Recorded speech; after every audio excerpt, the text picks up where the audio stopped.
The Seattle Kraken have a new head coach and some exciting new additions, but how good is this team right now? Erica Ayala of Locked On Kraken joins us to discuss that and a look ahead for the Kraken next on today's Locked On NHL podcast.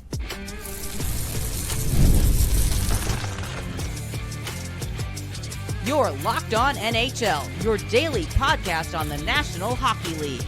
Part of the Locked On Podcast Network, your team every day. Gil Martin here. Welcome, everybody, to the Monday edition of the Locked On NHL podcast. We are part of the Locked On Podcast Network, your team every day. I want to thank everyone who makes Locked On NHL your first listen every day. Don't forget to subscribe on YouTube or wherever you listen to podcasts so you never miss an episode. This episode is brought to you by Monarch Money. Take control of your finances with Monarch Money. Use code LOCKEDONNHL at monarchmoney.com for 50% off your first year. It is my pleasure to welcome back to the show a familiar face and voice for Locked On NHL listeners and viewers, Erica L. Ayala of Locked On Kraken and of the weekly Women's Hockey Spotlight. Erica, great to have you here, and it certainly hasn't been quiet this offseason in Seattle, and kind of exciting because The Athletic, among other publications, listed the Kraken as one of the teams that improved the most in the league over the offseason. How excited are you about some of these additions? Yeah, I mean, I think that's really interesting that we're up there with most improved. I think that around Kraken land, we're still trying to figure out what the long-term plan is for the organization. I know the team tank talks were heavy in rotation on Locked On Kraken towards the back end of last season.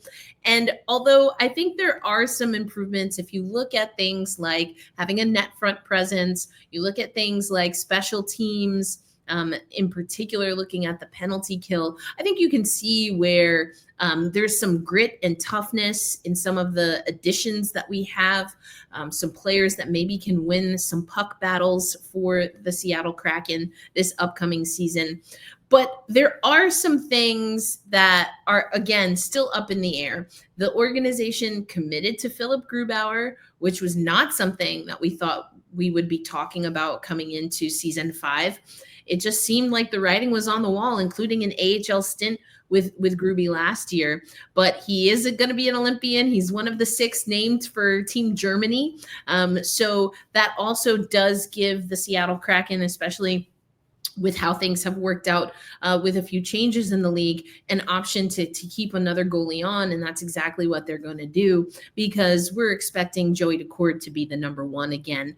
I think, we're looking for Chandler Stevenson to kind of have a more consistent season. I thought at the on the other side of the trade deadline, I think we started to see the promise there, but it took a little while. And defensively, he wasn't always sound for the Seattle Kraken team. So yes, I think there were some moves. They weren't splashy, and the Kraken, I think last year, coming into last year, season 4 for us, they were the splashiest moves, comparative to the Kraken.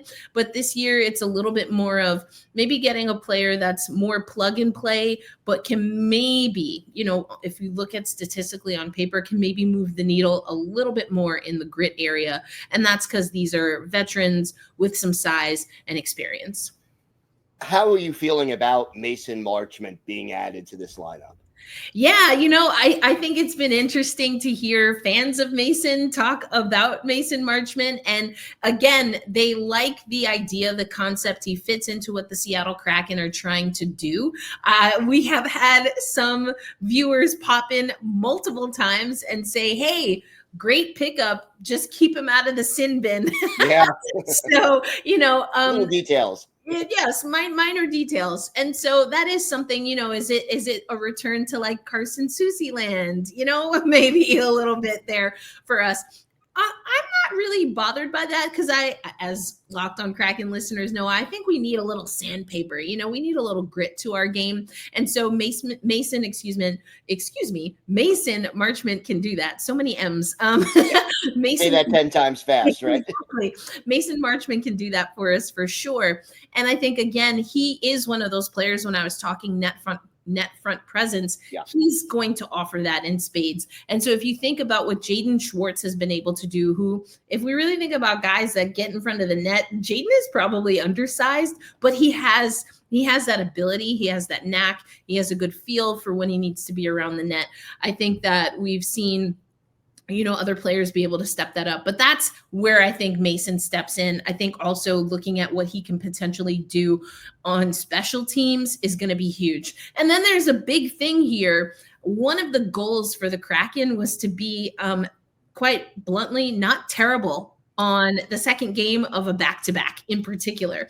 We had abysmal numbers. We won 0 games on the second game of a back-to-back. And that was only for the season. I think we're upwards of 14, 16 of losses consecutive if we even go back to the season prior. So that's a huge thing. And for me, that's a little bit of conditioning. That's staying healthy, which we know no team can guarantee in hockey or in sport overall, but especially a sport like hockey. And then that also comes down to discipline and being able to utilize players in the right way. So I think Mason, I don't know what stat you look at to see if a guy can help you win back to the second game of a back-to-back. But again, Mason has a lot of the makeup of what our new general manager, Jason Bottrell, is trying to build this Kraken team to be. You also have a new coach, Lane Lambert, someone I'm familiar with from his time with the New York Islanders. What are your early perceptions of him, and can he help with this team doing better on the back end of back-to-backs?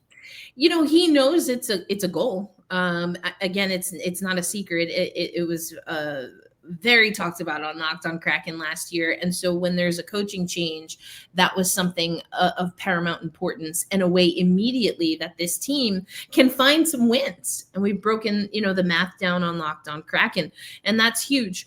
What I think Lane Lambert can offer, and I think it goes to back-to-backs, it goes to special teams, it goes to even a team that regressed defensively last season, is that he has, I think, will be able to bring structure. And from everything that I've heard, small sample size, as you know, Gil, when it comes to head coaching experience, but he's helped build very successful teams as part of a coaching staff. And yes, the head coach usually gets the glory, or they get the heartache, the pain, all of the blame. But, oftentimes, not always, but oftentimes head coaches will place certain assistants or associate coaches and have them oversee specific areas of the team. And Lane Lambert, from everything that we've heard, multiple stops that he's had, including most recently with Toronto, that's been something where he's been able to make an impact. And so, again, that's huge. I also think that Lane, he's been around the NHL. His reputation is very good from what I understand. He's very well respected. Again, had a little bit of a blemish in New York with the Islanders. As you and I have talked about, that might have just been situation and circumstance, not enough of a departure from the previous administration, so to speak. So I'm curious to see, now that he's coming in with much more of a clean slate, if he can bring some of that discipline, if he can bring some of the, the respect and the revere that his body of work brings, and that it just elevates, right, everything that Seattle is doing. I don't think that should have been an issue under Dan Bylsma, but maybe it was like what we talked about with Lane. Dan was so connected to that Coachella Valley team, and then bringing that on board, you do want a seamless team. And also sometimes when you're making a change, it has to be clear that things are going to change. So I think Lane Lambert is going to be able to bring that for sure. Yeah, I think he'll have a very good chance of being able to implement that. So where is this team right now? What are the realistic expectations for the Kraken in 2025, 2026?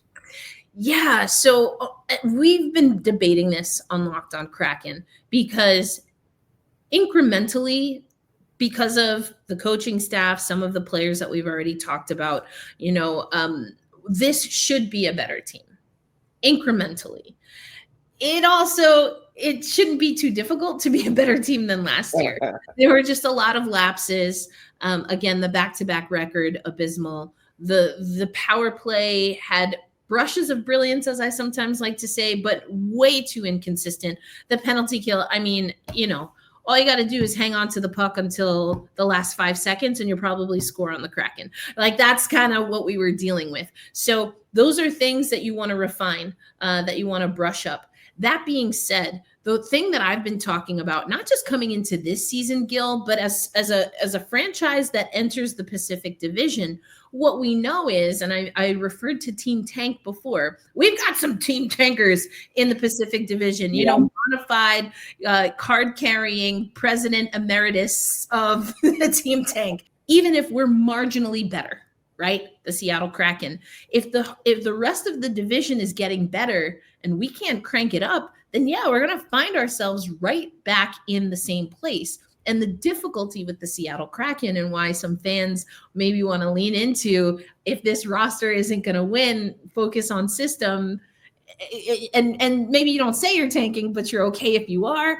And that's because we're in the messy middle right now when it comes to our play and our performance on the ice, but maybe even more importantly, when it comes to how we, as an organization that is seen to have a very good pipeline, if we can't find room for these guys, because we've got 2 guys on a 7-7 contract, who aren't the top 2 players on our team, even though they're getting paid like they should be. My gut is telling me that we're going to stay in that messy middle. It will be the marginal, incremental gains that we'll have from a franchise perspective. I don't think that that's going to favor very well when it comes to competing in the division or even throughout the NHL. All right, Erica, why don't you tell our viewers and our listeners where they could find the podcast and where they could find you on social media? Indeed. Well, of course, as part of the Locked On Podcast Network, you can find Locked On Kraken on all audio platforms. You can also find us on YouTube. I mean, if you use Fubo TV or some of these other streaming channels, you can even sometimes just pop there. And if there's a bubble for the Kraken, you might see us there. And the show, we're using mostly TikTok, so at Locked On Kraken for that. And as Gil mentioned, you can hear me on Saturdays as your co-host of the Women's Hockey Report, our weekly women's hockey podcast. All right, Erica, thank you so much. Thank you, Gil. Today's episode is brought to you by Monarch Money. Most people can't name all their financial accounts or even what they're worth, whether it's 401ks, properties, or investments. And when you don't have the full picture, you can end up leaving money on the table. That's why there's Monarch Money. It's an all-in-one personal finance tool that brings your entire financial life together in one clean, easy-to-use interface on your laptop or on your phone.